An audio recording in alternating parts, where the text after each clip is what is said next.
listen. All right, I'm seeing the chats. I understand everyone. You're not the only one disappointed in Wall Street Money. All right, you're not the only one who's disappointed here. I'm disappointed in a lot of things right now, myself included. Myself included. My technology, I'm disappointed in that. I'm also disappointed in you a little bit. Have a little bit of faith. We were going to do this stream. Of course we're going to do this stream. Guys, what's up? What's going on? I am, of course, your host, Omer Q. We've got a lot to get into, a lot to talk about today. Guys, this is actually a special kind of show. We're going to be on here for like the next 30, 45 minutes, whatever. We're going to talk about Triple H, his booking as of late. Has it been good? Has it been bad? Has it been trash? Has it been whatever?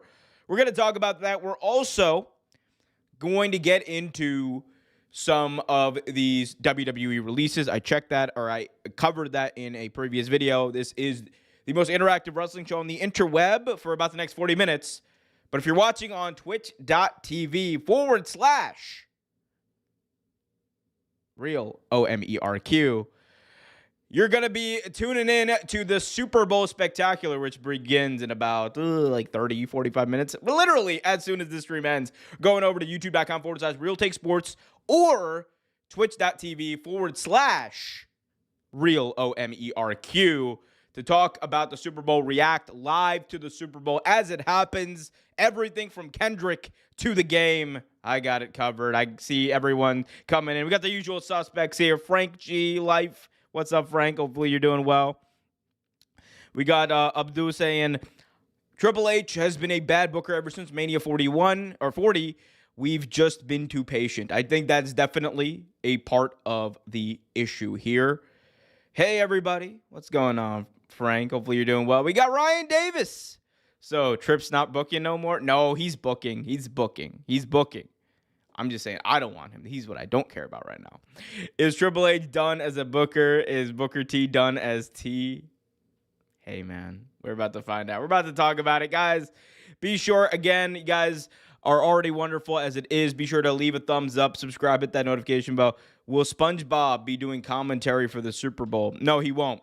He will not be. I think that's only when CBS Sports does it, and that's not until like next year. Ooh, that's a bright light. And that's not until next year, so I highly doubt that they're going to have that happen this year. But guys, be sure to leave a like. I am going to... I can do the SpongeBob voice. Oh, that's just Dave Rubin, isn't it? This is fucking Dave Rubin. Hi, guys. I got all my ideas. But... no, SpongeBob... Hey. I mean, I can do a little SpongeBob. Find out when the Super Bowl begins. Either go to twitch.tv/Real OMERQ or youtube.com/Real Take Sports. And you'll get to see my SpongeBob potentially in there. I think Brady's calling the Super Bowl, which is exactly why you should tune into my stream instead of Tom Brady. Because Tom Brady is trash when it comes to calling football. He, as great as he is as a football player, and he's fantastic, the greatest quarterback right now to ever play the game. Goddamn, though, he's horrible, dog shit as a commentator. That's a giant gulp, and this is a big one, right? Shout out to Arizona, no Arnold Palmer. All right, I had a major issue with the releases this weekend. Let's begin with that, because I did too. As I covered in one of my last videos from yesterday, my makeshift studio that was on the move while I was out of town this week. Yeah, there was a significant issue with the certainly with the WWE releases that took place. I think certainly a lot of people were not happy. I certainly was pretty upset to hear about the releases, and when I found out specifically who they were. Look, when you're covering this, you know you hate to see people lose their jobs, but you're also like you kind of like see the writing on the wall in some of these situations. People who weren't being used, people who were pushed significantly down the card. Giovanni Vinci is a big name that comes to mind. I'm like, they spent all this time and investment in trying to get this guy not only over, but get this guy into a position where you thought that he was going to be the next like mid card star on SmackDown. Like they invested significant amount of promo time and vignettes and all that kind of stuff to try to get him over, and it worked to an extent. But then he loses in like his first match. He has more promo time in those vignettes leading up to his debut than he actually did in the ring ever since then. And that tells me that something went wrong. Along the way, something went wrong. And if this was the plan all along, why waste the money, time, and all that kind of stuff with Giovanni Vinci if you were never going to use him? Then, you have a couple of people in there. Then you have, like, obviously, like, I think Sonya Deville. She's been with the company for a while. I think Sonya is going to do very well on the independent circuit, or if she ends up signing with AEW or TNA. She is a really good talker, and she has a big name. She has a big presence about her. She even, like, recently, she's been, like, a bit of a force, like, on Raw. Like, she's always been involved with something, So I could totally see her being picked up. But then you have, like, people like her, people like Cedric Alexander, who have been there for a while. Cedric Alexander noted in his tweet he had been there for, like, 8+ years. And then, like, they weren't used. They weren't used. It wasn't, it didn't feel like they were being built up for anything important or nothing. And, and again, it's like one of those things where how long can you stay in WWE doing the same thing for the same length of time? And then, like, eventually they run out of ideas. And Cody, I think it was Cody who put it very well. Sometimes it's just time to leave the territory. Of course, they're not doing this of their own accord. But I think those two specifically will definitely have a lot of opportunity outside of the WWE banner. And then you have some that are puzzling, right? The Isla Dawn one was very puzzling, as was the Blair Davenport one. Isla Dawn was brought up, was as recently, like the one half of the women's tag team champions. She was, like, built up. She had this big moment along with Alba Fire at, what was it, Clash at the Castle in Scotland. That was like 6 months ago. And they haven't done anything. And now she's gone. Raises some eyebrows, certainly. Blair Davenport, she was so critical that they brought her up in the draft. She was one of the NXT talent that in the 2024 draft had, like, the whole camera, like, on her, and, like, it was in the Performance Center. They were like, oh, my God, this big coup. SmackDown's got Blair Davenport. What have they done with her since? And now she's gone? It's, I want to say it's, like, confusing, but, like, it's also just kind of what WWE is known to do. It's unfortunate. It sucks. A lot of these people don't deserve it, but at the end of the day, it also gets to kind of, like, my criticism of Triple H. It gets to this idea that you're WWE, you have 6 hours, 5 to 6 hours of main roster television that you need to fill every single week. We understand that there is an emphasis on star power in this current age of WWE. I get that. You understand that you need to be building long-term stories. Totally fine with that. What I'm not fine with is those long-term stories not only dragging out, but dragging on throughout the show to the point where, well, we don't have room for more than, like, 3 stories at a time per show. When you have, I've said it before, I'll say it again, one of the best rosters that WWE's ever had, when you have the best women's roster in professional wrestling as far as talent goes, you're telling me you can't find time for people like Blair Davenport? You're telling me you can't find time for people like Isla Dawn? You're telling me you can't find time? Or, sorry, you can find time to build up Giovanni Vinci, but you can't find time to have him on TV afterwards? Don't make no sense to me. Makes 0 sense, in fact. And it gets to big criticism I have of Triple H.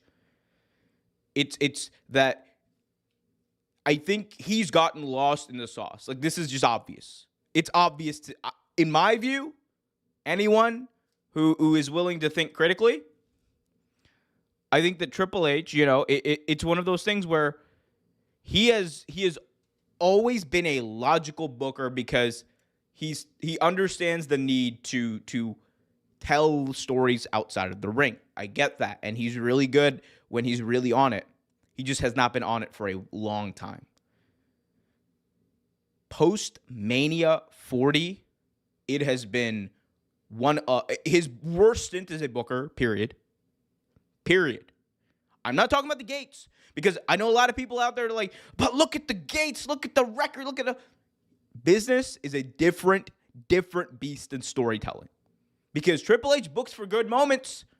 He will book for fantastic, over-the-top, amazing moments that make no sense in retrospect. But again, much like Drake, got to pacify the masses. Anyway. But storytelling, what I'm saying is storytelling is much different than telling or having great moments and making a shit ton of money off of that. You can make great moments. You have like the best IP in the history of professional wrestling. On a whim, you can call in The Rock, The Undertaker, Kurt Angle, all the intellectual property, all the big names. You can call them in. Of course, you're going to draw money. But you don't need storytelling to do that. And Triple H has been a horrible storyteller over the past couple of months. The Bloodline story under Solo Sikoa dragged out way too long. It didn't make sense. If you were a week-to-week viewer and you watch WWE, there's no way you can tell me that shit has made sense. You dragged out a feud between Liv Morgan and Rhea Ripley for nearly a fucking year. Nearly a fucking year. And it lost all of its heat well before Bad Blood in October. Yet, seemingly in the most anticlimactic way ever, right? It'd be one thing if they were building up to this big, massive moment. In one of the most anticlimactic ways at Raw on Netflix. All right, Rhea won, and we're moving on. No finality. No thread in the needle. None of that. None of it. Instead, you got Charlotte winning the Rumble. I'll let that play out. You have Solo Sikoa after being effectively taken out on Raw and Netflix. After being effectively taken out, you have Solo Sikoa returning to attack Cody Rhodes. And we're running back the same feud we did 6 months ago that nobody gave a single shit about going into SummerSlam. You can't tell me that anybody cared about Solo versus Cody. The only reason people cared was because everybody knew that this is when Roman was coming back. Everybody knew. We talked about it here. I talked about it on a lot of other channels. Everybody knew. Yet, hey, we're a global brand. We tell stories. Man, I respect the hell out of Paul Levesque, Triple H as a wrestler. I respect the hell out of everything he does. It's not easy being a booker, man. It's not easy being a booker. But I'm not going to lie to you and tell you that as someone who watches the product week to week to week to week to week to week, that Triple H on the main roster is booking good stories. It's not just because week 3 eventually connects with week 7 and your stars are still on the show in between. That doesn't mean that it's good storytelling or it's logical storytelling. It'd be one thing, because I understand good is subjective. I understand that. But logical. There's some logical loopholes, glaring so, that you don't expect out of Triple H. Because Triple H, once upon a time, was great at filling those logical holes.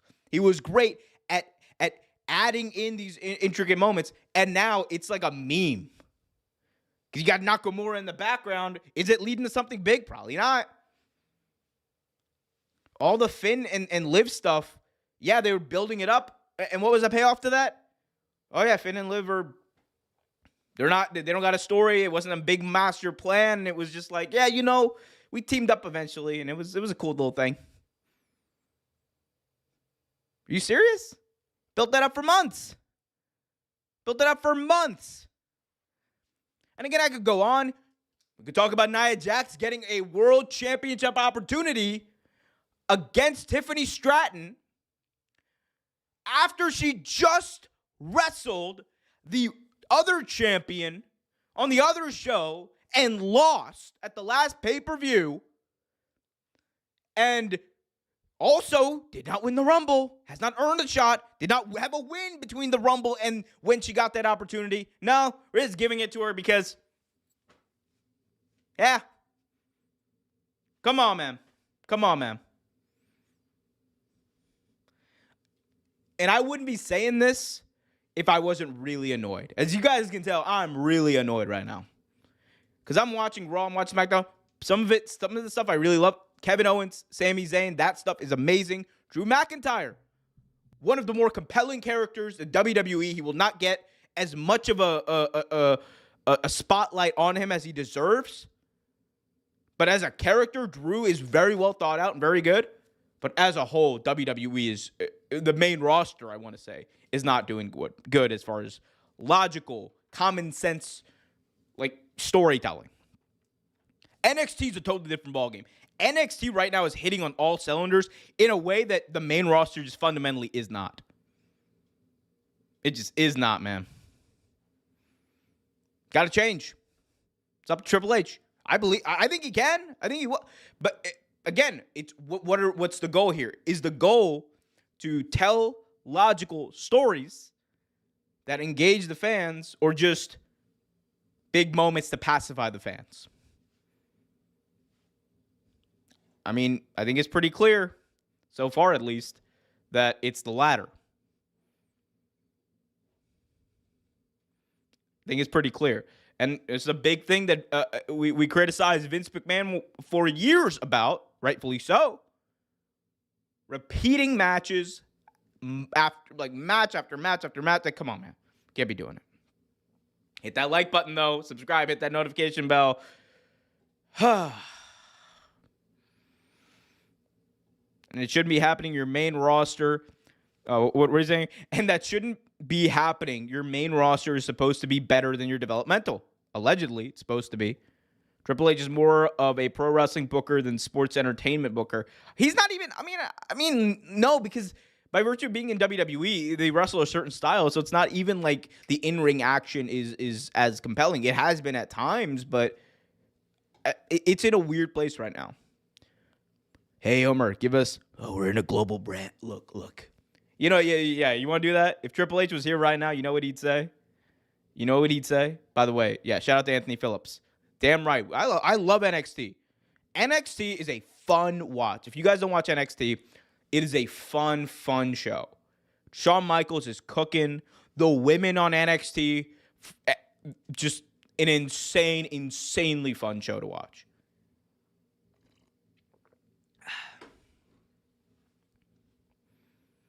But yeah, going back to the Triple H, though. I mean, if Triple H was here right now, you know what he'd probably say? All right, well, Omer Q, well, thank you for the feedback. I just want you to know, though, you know, what we do, this, you know, what we do is just different. It's not just professional wrestling. This WWE is bigger. You know, it's the most successful and profitable time. Record gates, record attendance. We truly are a global brand.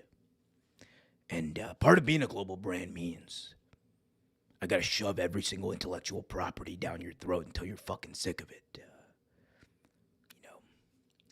And when you do get sick of it, I tell you, you don't like what you like. You like what I tell you to like. Just tell me when I'm telling lies. Come on. Like, Jesus. Also, Triple H interviewed Duke Hudson as a main roster talent, leading to Duke's release. I mean, I don't know if that's the truth, but I mean, evidently, like Duke Hudson was a really talented guy. He's gonna be fine though. I think he's definitely gonna get good work on the Indies. He's a good guy. As a wrestler, I don't know him personally. I love WWE too. I will get on them when I don't like it. Look, man, same. There's like I said, some of the best stuff that I'm seeing week to week on wrestling is from WWE. But when they're cooking, they're cooking. When they're not, they're not. It sounds just like him. Well, thank you, Frank, because this is a global brand. We got Muhammad in the chat saying, "Hi, Real Day Wrestling. I hope you are doing well, man, as far as your health, and same with everyone. Mashallah, I'm doing fantastic. Hope everyone is." Leo Relic in the chat. I'm late. Not as late as I was. Welcome, Leo. Guys, by the way, if you're just joining us, welcome. Be sure to smash that thumbs up, subscribe, hit that notification bell. Around in about 10 minutes, I'm going to hop off this stream, and I'm going to go to youtube.com/Real Take Sports to cover the Super Bowl. So I'll leave the link for that in the chat, but join me. So your old thumbnail Triple H is done became true. Eventually, I was saving it for when I could use it, and boy, did I need to use it. Collision cooked last night. Collision was fantastic. That was a fun show. That was better than SmackDown. It's way better than SmackDown. It is like I don't know. I was like telling like Kenny Baum and the boys and one of our little or group chats or whatever. Like, hey man, you gotta watch Collision. Harley Cameron. Like after seeing that Harley Cameron segment specifically, I was like, I don't care if Mercedes is the champion. I really don't. Put the belt on Harley. The belt needs to go on Harley. It was crazy. That was an amazing one. On Collision, I watched half of the show. Hologram jump through the portal. Yo, nah, that was dope. That was dope. Hologram came back. It was a fantastic crowd. They were going crazy. We saw Mark Briscoe versus Kyle Fletcher. That was a fun match. We saw what else happened? There was one other big thing. God, I've watched so much content in the last like 24 hours. I don't even know what to do with it. There was one other big thing that happened last night. God, I need to finish my coffee. It's like spinach from Popeye. The Tony Storm is hilarious, dude. Like Tony Storm like did like the little twin magic with one of Mariah May's opponents. Luther came back. Shout out to Luther. That was crazy, man. That was crazy. Does Brian still defend WWE at this point? I mean, go find out at youtube.com/KissTheRingYT. But he is no longer the only WWE representative that I know of. Although we got a WWE executive over there on Kiss the Ring in Lex. He's the CEO on some Mercedes Moné shit. But no, Brian's coming. Brian's realizing. He's realizing. Hologram is dope. I ain't got Matt, he's a Power Ranger. Nah, man, he's good. Timeless Tony Storm stuff is good. It was fantastic. I loved it. I absolutely loved it, man. It was exactly what it needed to be. Like, and now I'm hyped. I'm so hyped to see her win, man. I'm so hyped to see her win. I have a personalized autograph from Tony Storm. Hell yeah. Love that. Hot take, but makes sense. Final match, Mariah May versus Tony Storm is an I Quit match, but not Revolution, in a Dynamite where it started in the Scotiabank Saddle Dome where all of it started. I don't know if they're going to run the Scotiabank Saddle Dome. I mean, they probably will end up running it in a couple of months when they do the Owen Hart final. Yeah, I mean, I could see that. Grade Mercedes Moné in AEW. It's almost a year. What do you think of her on so far? I would give it, like, here's the thing. I would give it a B plus. Yeah, like 87, 88%. If I were to grade it. And that's like, I know, oh my gosh, why would you do? Because, like, look, there were some matches in there that were like, some moments were fine. The last, like, 7 months, though, cook. Everything post All In has been fantastic. Fantastic. God, grand scam next week. Hey, yo. I mean, it's not a scam. It's because it's kind of on TV, but I mean, it's just bad marketing. Granted, I mean, it was horrendously marketed. But again, they're looking to get the lead in from the NBA All-Star Weekend stuff, like the 3-point contest. So it is what it is. The show's gonna have an insane lead in, and that's what they're hoping will be worth it. I think it's a risk willing to take. They just could have advertised it better. You should have advertised it better. What's up, Taco Kid? Shout out to Taco Kid in the chat, man. I hope you're doing well, my guy. Would you rather see Timeless or Harley win in Australia? I mean, Tony better win. Tony better win. But I mean, look, I would go all in on Harley. Like, it just feels with Harley Cameron, she's just so good right now. Like, she's hitting on all cylinders right now. That I'm afraid if they don't capitalize now, I don't know if she'll reach that level again. I mean, I'm sure she will. She's only going to get better, I think, from here. But, you know, part of me is like, you know, like, will they book her right over the next couple of months, right? It's always a big fear when you have someone who's caught steam like Harley Cameron has. Or like this stream, by the way. 35 of you watching right now. Only 17 likes. Let's get that up to 20, guys. Let's get that up to 20. Going to be here for the next like 10 or whatever minutes. And then we got to go youtube.com/Real Take Sports to talk about this Super Bowl. I'm going to be live reacting to the game, man. It's going to be a lot of fun. Harley Cameron is Bully Ray's favorite woman in AEW. I think they are. I think they're treating her right. I mean, Bully Ray is who I don't care. No. Shout out to Bully Ray. Fantastic pro wrestler. Fantastic stuff. I mean, but you know, he be doing a lot sometimes. You know. Shout out to Bully Ray though. How you doing? It's like I would do an AEW infomercial. What's up, YA? How you doing, my guy? I love Timeless Tony Storm and the Mariah May storyline. It's cooking. They are cooking right now with that. Mariah has extreme phobia of puppets. No kidding. Tony has a ventriloquist puppet, and there's money in the Timeless puppet. No kidding. We got to get. We got to have what's her name? Harley Cameron scare Mariah May with a puppet. That would be a good feud. Good little feud. At least WWE. Boo. That's nah. I mean, it's a philosophy thing. It's a philosophy thing apparently with Tony. Also, I said in a comment before, but Brie Priestley is top AEW women's division when she comes. I think she would be great. It's definitely like a pickup. Like a few of these people I could totally see end up in AEW. Cedric Alexander is already rumored, speculated, reported, whatever you want to say, as like, you know, he's probably going to have some people pushing for him. So imagine paying $1,000 or 2 tickets to a 2-hour TV show, was advertised as a 4-hour event, and to find out that the tickets are now 2 for 1. When was it advertised? Was it really advertised as a 4-hour event? I don't think it was ever advertised as a 4-hour event. It was advertised as a major show, and people assumed it was a pay-per-view. But I don't think they ever said that. Either way, I mean, it is.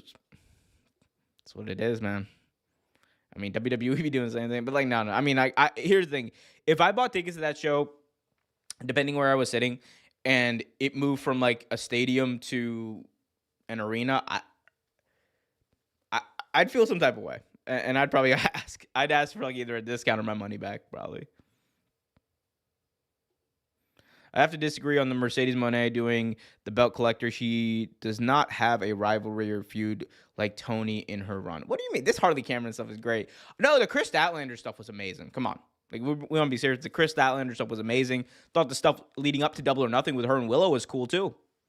So I think she's had a few good feuds. Idiot fanboys are like, oh, Bale won't go to AEW because I mean, I'm not even going to. It's stupid, man. People are professionals. Some of these releases in AEW when their contract ends. They got 90 days for most of these.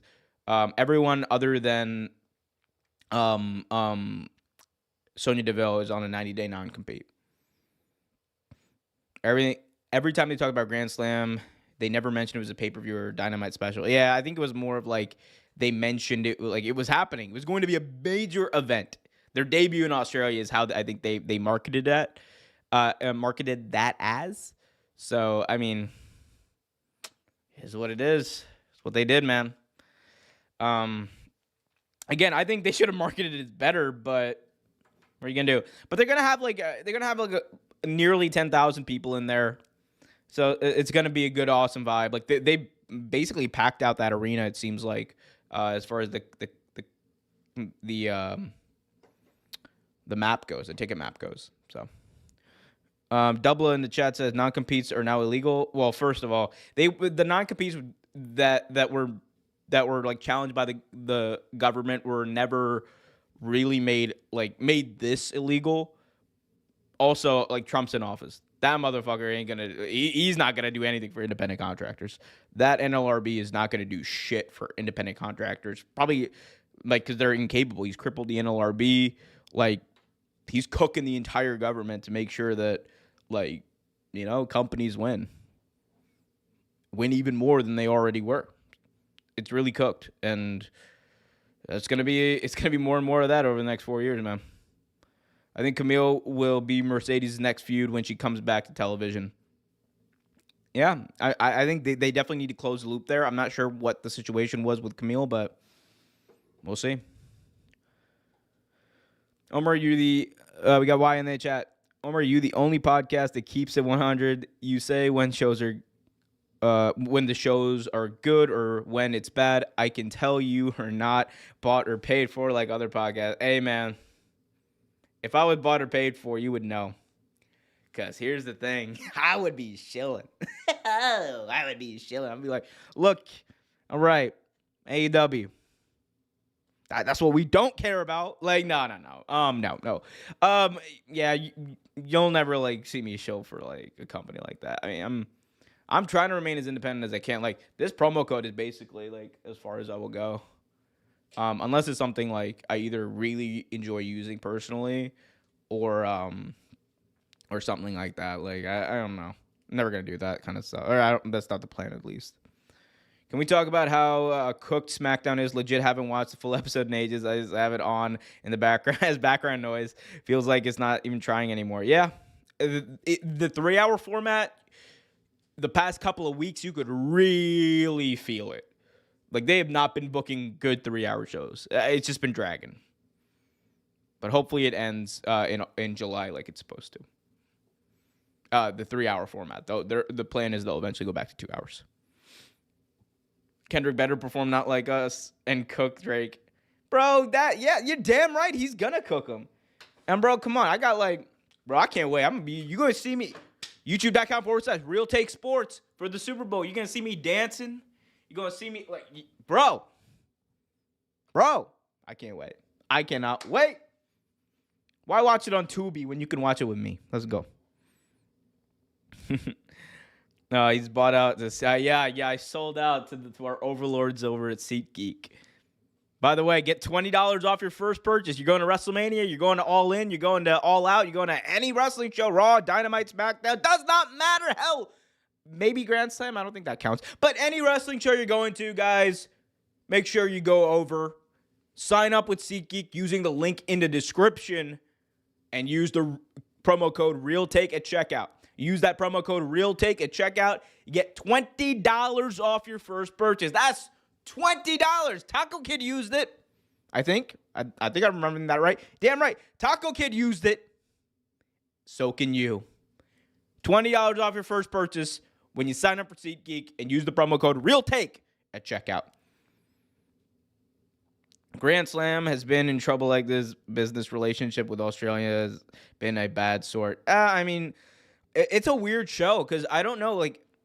I think the idea was that they were paid for it, right? That at least to me was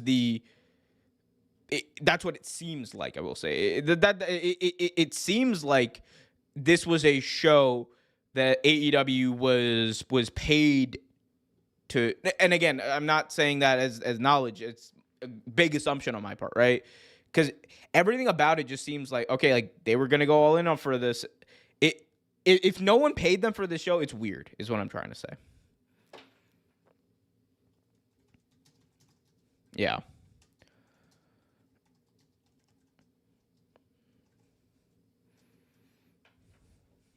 All right, guys. Can do like a couple more minutes and then I gotta head off.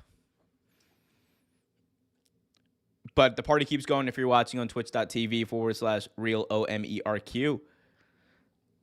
Mustard! That's gonna hit. These 3-hour SmackDowns feel worse than 3 hours Raw. Constant rotation of Judgment Day versus Sammy. Hey, yo. That roster ain't great either, bro. That roster is not cooking. Oh,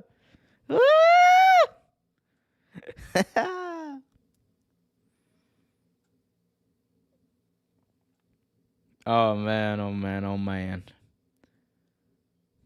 What do you think about the Moxley promo? I don't know. I mean, that's what it was fine. He came out. He said some stuff. It is what it is. I did use the code. Look at this. I have an endorsement. Got my ticket. Got my Wrestle Dream ticket for $15. I bought it day of. Buy your tickets day of and use this promo code. Look, I love you. Real Take. That's all you got to do. Real Take. $20 off. All you got to do is use that. Oh, man. Drake going to try to sue the NFL for damages. Well, that's why that's why I assume he launched that lawsuit in the first place. He was like, nah, I can't have this play at the Super Bowl. That's going to cook me. It's like the biggest L any rapper's ever taken. Like, Kendrick not only won this rap beef, but he also forced Drake, or he put Drake into a position where Drake genuinely felt like his best course of action was suing him over a rap beef. And then Kendrick said, nah, I'm going to play the Super Bowl halftime show. Cooked. Oh, man. Cooked. Last couple chats. Michelle in the chat says, what's the best story going on in pro wrestling right now? The best story. Oh, God, there's a lot. I'll give you this. You want my favorite right now? And again, this is not probably objectively the best. My favorite right now I'll probably have to say is the return of Kenny Omega, which I know is a bit of a cop-out, but I think that's going to dictate kind of where like AEW as a company is going to go over the next couple of months and potentially years. That and like the stuff with him and Ospreay is so compelling against the Don Callis family. I think it's really good storytelling right now. Outside of that, the Kevin Owens, I will say this. The Kevin Owens, Drew McIntyre kind of arc that they're doing, like the anti-Roman arc, that's really intriguing to me. Because I think him, Rollins, and McIntyre have the ability to come together and do like a super trios team to end like Roman Reigns. That could be a great little thing they do. Playing at the Super Bowl is going on tour after an L is what you're... Yup. Oh, we got the Super Bowl predictions going in right now, man. We got the Super Bowl predictions going in. We will get a Drew Crash Out promo. Hopefully, man. Hopefully. Ryan Davis in the chat. It's closing us out. Who you got, Chiefs or Eagles? Well, Ryan, you know what the best part is? You can find that out pretty easily. All you got to do is click the link in the chat and go to Real Take Sports on YouTube. Join me for the Super Bowl watch-along special. It's going to be a fun time. It's going to be a great time. And it's going to be for as long as I can take it, at least until halftime. Anyway, guys, Omer, what would be the funniest ending to the Super Bowl? I'll answer this one, then I got to get up on out of here. But join me. I'm going to go stream just in a couple of minutes over there on youtube.com/Real Take Sports. The funniest ending would be Andy Reid eating the ball. That is my answer. Andy Reid eats the ball. Ryan Davis says, that's marketing. You're damn right it is, Ryan. You want to see my Super Bowl prediction? Find out. YouTube.com/Real Take Sports. Until then, guys, be sure to leave a thumbs up, subscribe, hit that notification bell. It's always a pleasure. I will see you throughout the week. Until next time, be happy, be healthy. As always, keep it real. And if you're watching on twitch.tv/Real Omer Q, continue watching because we're going to be back very, very soon. Later, guys.